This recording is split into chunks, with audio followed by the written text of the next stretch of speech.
नमस्कार, आप देख रहे हैं एनएमएफ न्यूज। आपके साथ मैं हूं भुवन शर्मा। इस देश में एक जाने माने वकील हैं कपिल सिब्बल। आप सब उन्हें जानते हैं। मोटी फीस लेते हैं वकालत के लिए और उनकी एक आइडेंटिटी कांग्रेस के दिग्गज राजनेता के रूप में भी है। पूर्व में मंत्री भी रहे, बहुत सारे पदों पर रहे, सब जानते हैं। लेकिन अभी फिलहाल वो किस लिए जाने जा रहे हैं, किस लिए चर्चा में है? कॉकरोच जनता पार्टी के लिए एक लीगल फंड उन्होंने 1 करोड़ रुपए दिए हैं और न सिर्फ दिए हैं बल्कि अपील की है वकीलों की जमात से कि वो भी आए, इस मदद में अपना हाथ बढ़ाएं। और ये मदद दरअसल जो 1 करोड़ जो रकम आप सुन रहे हैं, ये दरअसल कथित तौर पर जिन छात्रों पर, जिन युवाओं पर, उन लोगों पर जो इस प्रोटेस्ट में शामिल थे और उनके ऊपर मुकदमा चल रहा है, केस चल रहा है, उनको लीगली मदद करने के लिए, उनकी सहायता करने के लिए दिया गया है। अब यहां तक तो आपको पिक्चर समझ में आ रही होगी। लगातार 1-2 दिन से एक खबर सुर्खियों में बनी हुई है।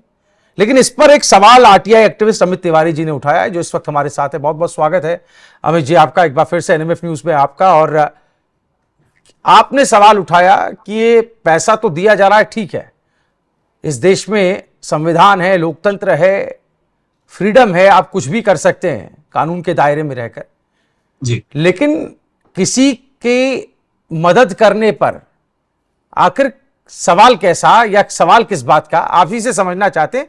1 करोड़ रुपए आपको क्यों नागवार गुजर रहे हैं जब कपिल सिब्बल मदद कर रहे हैं सीजेपी की? तो जी, इसके लिए आपको ना जीएसटी के बारे में जानना पड़ेगा जी।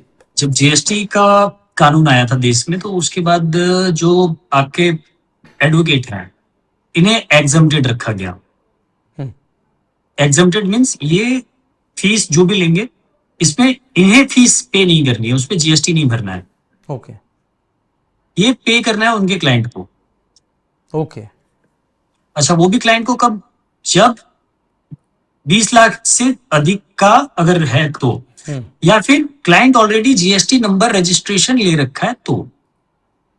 मतलब अगर मेरे पास ऑलरेडी पहले से जीएसटी नंबर है और मैं अगर एडवोकेट को फीस दे रहा हूँ, 1 करोड़ रुपए फीस दे रहा हूँ, तो मुझे 18 लाख रुपए जीएसटी उसमें आरसीएम में पे करना है कि भाई ये मैंने एडवोकेट की लीगल फीस भरी है, ये मुझे आरसीएम में पे करना है। एक सिंपल सा लॉ है ये, इसमें कोई बहुत बड़ा रॉकेट साइंस नहीं है। ठीक है। तो अभी तक कपिल सिब्बल साहब एडवोकेट थे, लेकिन अब ये सीजेपी के बदले में ये 1 करोड़ रुपए की फीस पे कर रहे हैं। चाहे आप साक्षी करके जो एप्लीकेशन बना रहे हैं वो देख लीजिए। अगर साक्षी ऐप के लिए भी दे रहे हैं तो भी उसमें भी पेमेंट ही नहीं देना है, जीएसटी पे करना है। और अगर ये लीगल फीस में दे रहे हैं तो भी देना है। तो 18% जो है वो 18% का ऐसा है कि क्लाइंट जो होता है उसे पे करना है। तो अभी तक कपिल सिब्बल साहब वकील थे। अब वकील अगर दूसरे वकील को पे कर रहा है तो उसे एज ए क्लाइंट ही गिना जाएगा, और एज ए क्लाइंट कपिल साहब को इसमें 18 लाख रुपए जीएसटी पे करने हैं। अब वो जीएसटी चाहे सीजेपी का रजिस्ट्रेशन करवा करके करें, उसका पैन कार्ड और वो सब लेकर के करें, या कपिल सिब्बल साहब खुद अपने जेब से भर दें, 18 लाख रुपए गवर्नमेंट को भर दें, वो उनके ऊपर डिपेंड करता है। आप कैसे देख रहे हैं? देखिए, 1 करोड़ की रकम जो है कोई मामूली रकम नहीं है। मदद हमने भी देखा है किसी ऐसे मामलों में मदद करते हुए लोगों को, कई आंदोलनों में। आपने अन्ना हजारे का मूवमेंट भी इस देश में देखा होगा, आप तो उस वक्त भी काफी सक्रिय रहे हैं। तो कैसे देख रहे हैं, उस वक्त भी मदद के हाथ बढ़ाए गए थे?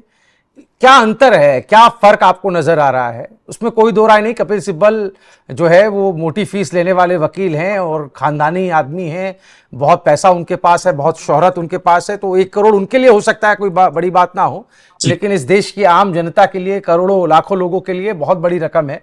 तो ये एक सिंबॉलिक ज्यादा नजर आ रहा है आपको?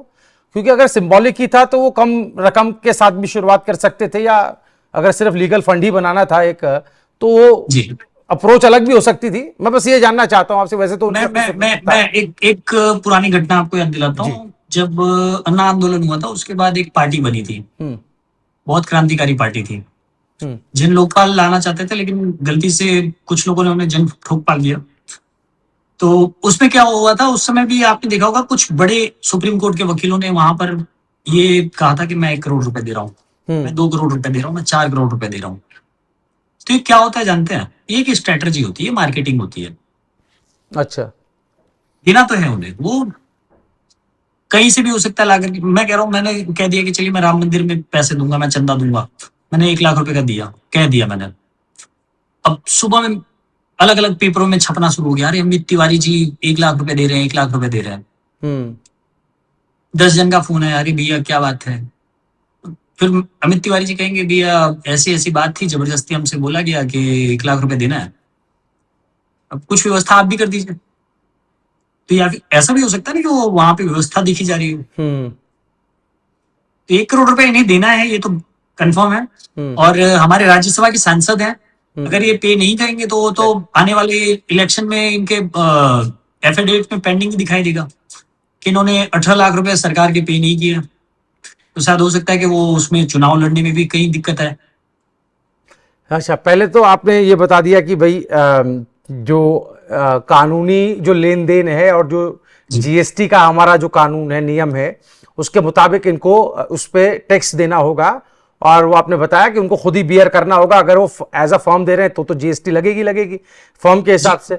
और अगर वो इंडिविजुअल भी पे कर रहे हैं एज अ क्लाइंट की एसेट से, तो उनको उसमें भी उनको टैक्स देना होगा। अगर उन्होंने नहीं दिया तो वो एक बड़ी मुसीबत में फंस सकते हैं आगे। हलफनामा जब वो चुनाव में या कभी कहीं पर उनको जरूरत होगी जब देंगे, तो उसमें भी वो चीजें जो है हाईलाइट होंगी, नजर में आएंगी, स्क्रीन में आएंगी, तो वो उनके लिए एक बड़ी मुसीबत हो सकती है। ओवरऑल अगर मैं आपसे समझ, हाँ जी, कुछ कहना चाह रहे हैं आप? जी, ये तो सिर्फ अभी हम जीएसटी की बातें कर रहे हैं कि तो इनकम टैक्स भी आएगा। हाँ, इनकम टैक्स। क्योंकि सीजेपी रजिस्टर्ड नहीं है। अच्छा। तो अगर जब आप रजिस्टर्ड नहीं है तो किसी ऐसे एंटिटी को जिसका अस्तित्व ही नहीं है, उस पर आपने 1 करोड़ रुपए कैसे दे दिया? और ये तो, लेकिन ये जो इसमें भी थोड़ा समझना चाह रहा हूं, ये तो बहुत अपने वाजिब पॉइंट उठाया कि वो बॉडी को लेके ही सवाल है, वो फॉर्मेशन को लेके ही सवाल है। लेकिन इनकी अप्रोच तो कोई जैसे पॉलिटिकल पार्टी जैसी नजर आती है। सीजेपी पार्टी भी इनकी उसमें यूज हो रहा है। और जो आपने आपके ही बयान में मैंने सुना था कि जो गतिविधियां हैं, जो तरीके हैं, तौर तरीके, वो भी पार्टीज जैसे ही हैं कि जैसे वो कोई पॉलिटिकल पार्टी लीड कर रहे हो या चला रहे हो। प्रेस कॉन्फ्रेंस कर रहे हैं आप बकायदा, फिर बाद में पैम्पलेट्स बंटवा रहे हैं। मतलब आपके चुने हुए लोग हैं जिनको आपने अपॉइंट किया हुआ है, वही लोग आके ऑथराइज्ड लोग हैं जो बोलने आ रहे हैं। आप रेजिग्नेशन भी ले रहे हैं जी। विजेता दैया का रेजिग्नेशन लिया कि नहीं लिया? रेजिग्नेशन भी लिया। तो आप तो मतलब एक बॉडी की तरह ही बिहेव कर रहे हैं। करेक्ट। तो एज पर रिप्रेजेंटेटिव एक्ट 1951 उसकी धारा 29 के तहत आपको रजिस्टर्ड होना है। ठीक है। आप रजिस्टर्ड नहीं है, तो रजिस्टर्ड नहीं है तो ये अवैध चंदा ले रहे हैं। इसमें तो बकायदा मतलब ईसीआई भी एक्शन ले सकती है। वो आगे ईडी को भी रिफर कर सकती है, डीआरआई को भी रिफर कर सकती है। सॉरी, डीआरआई तो नहीं लगेगी इसमें, लेकिन ईडी को रिफर कर सकती है। एनएसए जो है आपके सॉरी नेशनल सिक्योरिटी एजेंसी जो है उसे रिफर कर सकती है। इनकम टैक्स को रिफर कर सकती है, जीएसटी को रिफर कर सकती है। ये छोटा मुद्दा नहीं है, जिस तरह का आप छोटा समझ करके चल रहे हैं वो वैसा नहीं है। ये देखिए एक सिंपल सी चीज है, मैं कहता हूं मैं पैदा हुआ नहीं हूं तो मेरे नाम से अकाउंट कैसे बनेगा?